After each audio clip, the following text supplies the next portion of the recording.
Day 3 namin dito sa may Montreal at pauwi na kami mamaya. Nagkakape lang ako ng mga files na i-upload natin today. Ewan ko kung makaka-upload ako or mamayang gabi or bukas. So ang oras na namin ay 8 ng umaga. So hanggang ngayon hindi pa ako nakagawa ng thumbnail ng day 1 natin. So day 3 na. Hindi ako naka-edit kapag. It's okay. Na-enjoy naman natin yung Montreal natin. So marami kayong aabangan in this video. So samahan nyo ako yung day 3 namin. This journey dito sa Montreal. Let's go. Marami tayong may upload sa YouTube at Reels. So masaya ako mag-edit nito. Excited ako. Marami kayong mapapanood.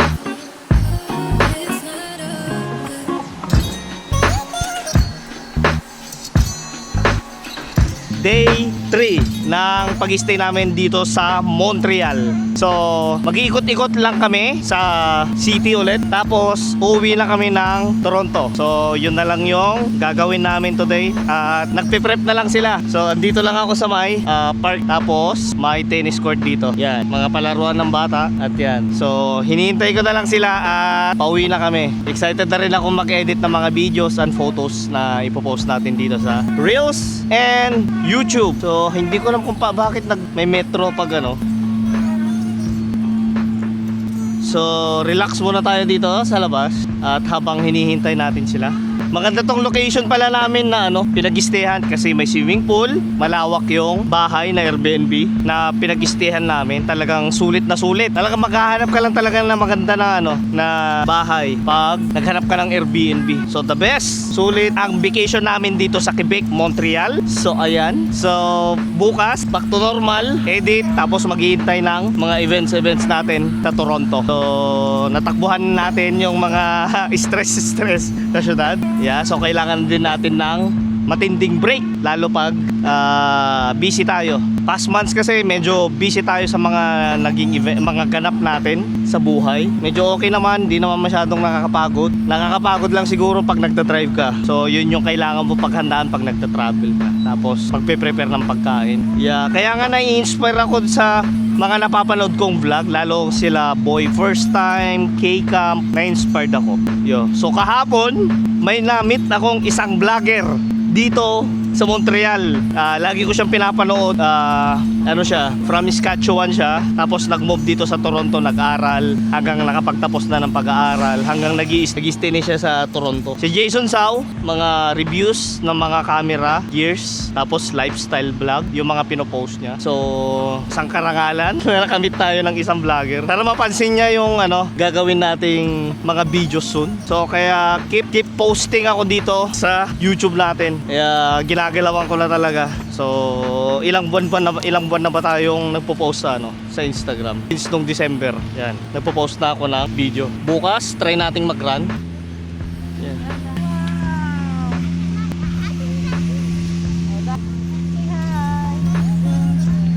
Yehe.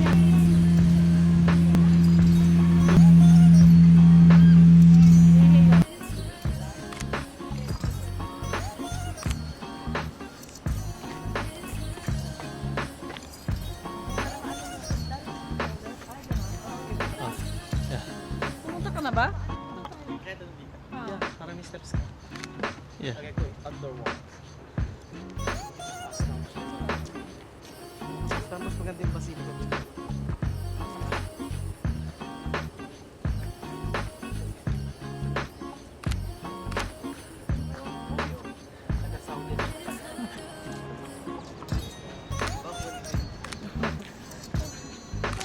Let's go.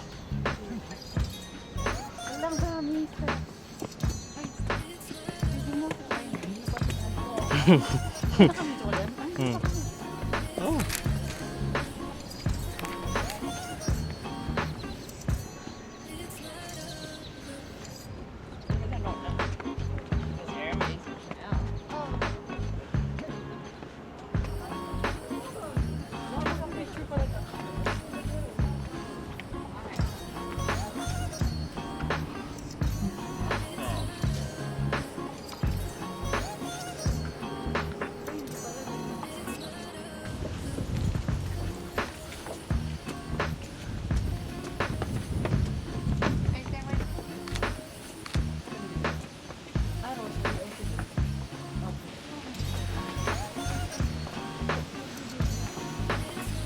Tignan mo yung steps mo, baka matisod ka dyan.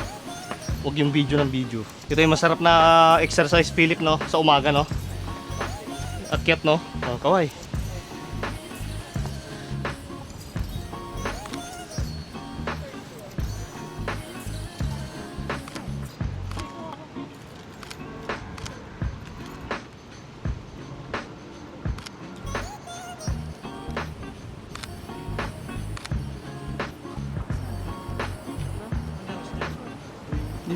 Wait lang.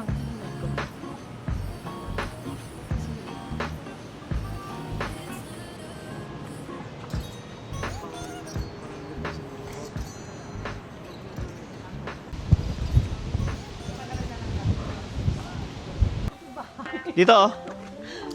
Or dito, oh. Ay, hydrant pala. Sa pagkikita mo, nagluluto talaga si Papa. Mm. Ay, yung kahapon? Oo.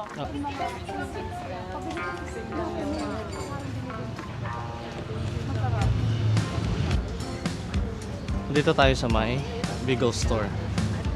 Yeah. Pinipilahan to. Okay. Sandwich.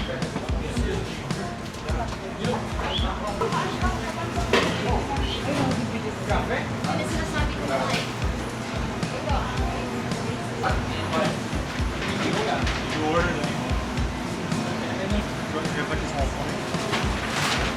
And a dozen of the raisin.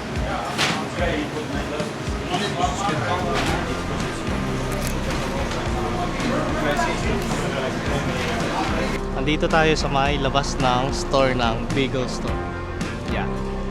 So, yung sa loob kanina, yun yung mga nagpiprep, tapos mga nagmamasa. Tapos fresh mong mabibili yung bagong luto nila. Picture ka? Hi. Sir, is it possible to take photos with them? Of course. Yeah. Thank you. Yep. Thank you. Thank you. Thank you. Of course, let me know if you like Yeah, those yeah. to another. Yeah, we're good. Thank you. No problem. Yeah. Have a good time. Yeah. Oh, sige Yeah. din. Bye. Hintayin ka namin dito sa labas. Unang stop.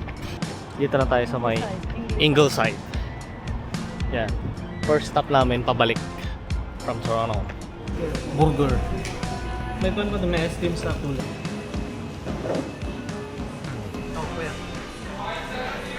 Morning, good morning, good morning, good morning. So, andito na tayo sa Toronto at magdidilig na tayo ng mga tanim natin. So, nakabalik na tayo from Montreal. So, kailangan nating diligan itong mga tanim natin at ilang days na hindi na diligan.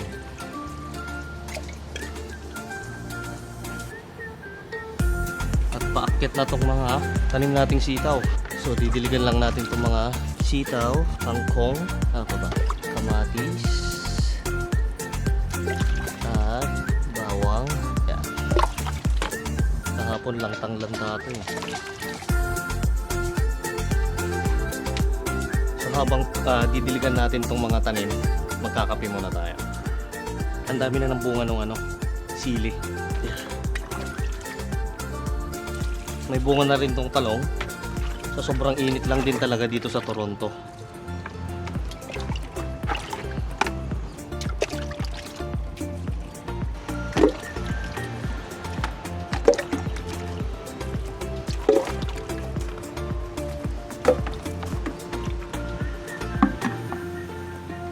Sili. Ito may sili na tayo. Yan, mga sili natin. May mga bunga na.